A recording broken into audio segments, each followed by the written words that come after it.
Yo, we up in the ring, breaking news with a jab. Ringside ramble, got the stories you grab. Video clips, front row, you won't miss the brawl. Big hits, KOs, we got it all. Welcome back to Ringside Ramble. It's me, Niall, here bringing you all the latest news, views, and breakdowns from around the world of professional boxing. In this video, I'm going to be reacting to the huge news that was just announced this evening. The incredible supercard on February 22nd in Saudi Arabia is official, headlined by Dmitry Bivol versus Artur Beterbiev in a rematch for the undisputed light heavyweight titles. But not just the main event, the whole card, top to bottom. There's only one thing to say about this. It's absolutely the greatest card in the history of boxing. It really is. There's no kind of debating that. From top to bottom, this is a true super card. This is as good as a fantasy card as you'll ever see. It really is. As I mentioned, the main event, Beterbiev Bivol rematch. You've got Daniel Dubois versus Joseph Parker for the World Heavyweight title. You've got Floyd Schofield stepping up to take on Shakur Stevenson for the WBC Lightweight title. You've got Hamza Shiraz versus Adamez for the WBC Middleweight title. You've got Joshua Buatsi versus Callum Smith, a fascinating big domestic light heavyweight clash. You've got Zhilei Zhang versus Adja Kabiel, another really interesting heavyweight clash that the winner will be next to fight for the world heavyweight title. You'd imagine you've got Virgil Ortiz versus Israel Madrimov, which is an amazing fight and also a very interesting one, considering it seems that the Israel Madrimov and Sergey Botruk fight that's due to take place in February or in December in a couple of weeks on the Fury Usyk 2 undercard is apparently still taking place. So that's a very interesting dynamic there. Yeah, it's just unbelievable. It's the greatest card in the history of boxing. It really is. There's no other way about it. I'm gonna drop reactions to the other fights over the next couple of days. Every fight. I already have a reaction for Shiraz versus Adames if you check that out on the channel. But yeah, I'm gonna drop reactions to all these fights because it's absolutely an incredible event. You know, people, you can say what you want about Saudi Arabia's involvement in sport, particularly boxing, but the fights that Turkey Al Sheikh has delivered for boxing fans over the past couple of years cannot be argued against. He's been the best thing to happen to boxing, the sport of boxing, in a long, long time.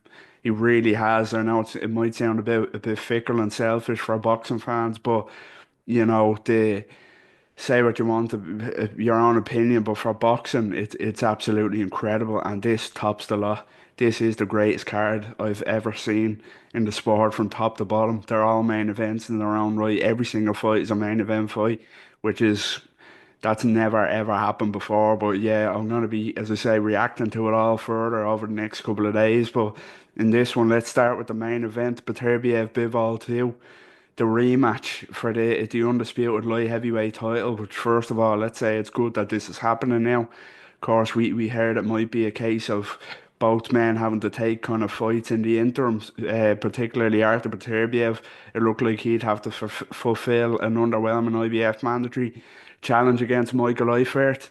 Um, so the IBF must be allowing this one to go ahead with all the marbles. So that's good that we're getting the immediate rematch because you know at Artur Beterbiev's age, you know he can't afford any more kind of soft touch fights or inactivity. You know, straight back at it in what was an incredible first fight.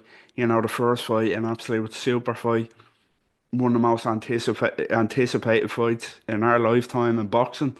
It was surreal to see both men squaring off in Saudi Arabia last time out. It really was, and the fight, entertainment wise, it was absolutely outstanding.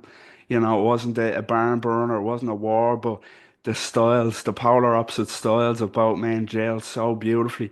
You know, Dmitry Bivol opened up outboxing Beterbiev. I don't want to say comfortably at times, but he was well on top in that one, using his superior kind of back foot counter punching skills, you know, sharpshooting boxing skills to build up a lead. But what it came down to is the power of Beterbiev, you know, and his ability, his underrated ability technically in terms of his footwork and his closing the ring down to close off the ring on Bivol. A master mover in Dmitry Bivol. Beterbiev was able to close the ring off so well, club away them with those huge shots, and ultimately landed the more effective shots in the eyes of the judges. You know, a lot of people call robbery. It was no robbery. It was a very close fight, but what the judges preferred was the effective aggression of Beterbiev, especially in the last two rounds. You know, when it was really in the balance, Beterbiev heading into championship rounds at 39 years old. I believe he's 39, yeah. And, you know, when the fight, such a high level, high stakes fight was in the balance like that, and Dmitry Bivol, Artur Beterbiev, I should say, dragged it out of the fire to, to get the win, to get the nod in the eyes of the judges. So yeah, it was an incredibly close fight. It really was, and it's amazing, as I say, that we're going to get to see this again.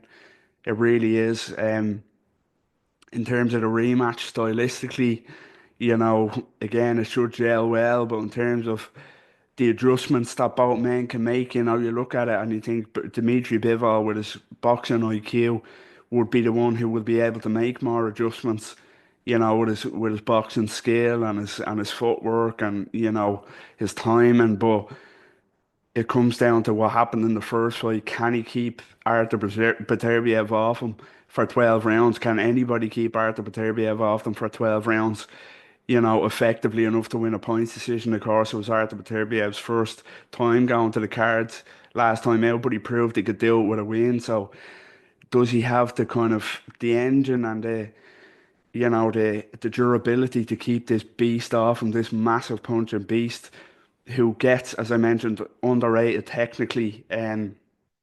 You know, he's had a decorated amateur career. He's had a long amateur career, and he is so clever in how he closes the ring off. He's not just a brute puncher. He's not just all power, all force. He will set these traps. He will close the ring down.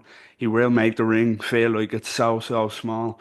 Yeah, and he has an underrated boxing brain himself to go along with the power. So that's absolutely frightening. You know, he is one of the most frightening fighters I've ever seen in terms of having it all. I've written him off numerous times with age, inactivity, injuries, all that sort of stuff, and he just keeps proving me wrong time and time again. So until I'm proved otherwise, I can't pick against Artur Beterbiev again. Made another close points decision. You know, Dmitry Bivol is a boxing genius. He really is, and he can make it close, and he can, you know, have his spells of success like he did in that first fight. But until somebody has a sledgehammer in their gloves that can keep this beast off them for 12 rounds, I can't see anybody beating Artur Beterbiev at light heavyweight. I really can't. As I mentioned, I think somebody needs to have the massive punching power when he moves up, whether that be a Joy Apatow or even moves up again. You know, somebody needs to be big enough and heavy-handed enough to put a dent in him and make him think twice. And Bivol doesn't have the power. So he will have success like the first fight, but I don't think he's going to be able to sustain it. I don't think he's going to be able to keep Beterbiev off him for a points win this time out. I really don't. And there's no shame in that, but I'm going for a repeat on the cards. I'm going to go another decision for Artur Beterbiev in this one, you know, to make it 2-0 in this. But yeah, absolutely buzzing that we get to see it again so soon after the first one. And as I say, it tops the greatest card in the history of boxing. That's the only way to put it. It's the best card we've ever seen. And, you know, we have Turkey Al Sheikh to thank for that, as bizarre as it kind of sounds coming out of my mouth. And, you know, whatever opinions you have on Saudi Arabia's involvement in sport, this is the greatest night we'll have as boxing fans. As the viewing public, this will be the greatest card ever from top to bottom. I mentioned the fights earlier. You know, they're all main events in their own right, and also, as I said, I'm gonna have reactions and predictions up over the next couple of days for every single one of these fights. I can't wait to kind of break them down and give my opinion on them more individually. So please check that out on the channel over the next couple of days. They'll be dropping. So yeah, I really appreciate it. That was just my quick reaction to the announcement of this super card on February 22nd in Saudi Arabia. You know, part of Riyadh season. So let us know what you think in the comments. How buzzing are you with this, with the announcement of this card? Which fight are you looking forward to the most?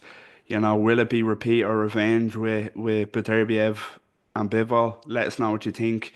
As always, get involved in the comments. Always love to engage with boxing fans. So I'd really appreciate it if you enjoy the video to like the video, give the channel a subscribe. Close to 100 subscribers now.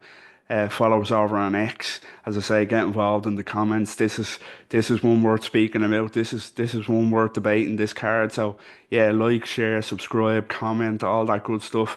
And until next time, speak again and take care.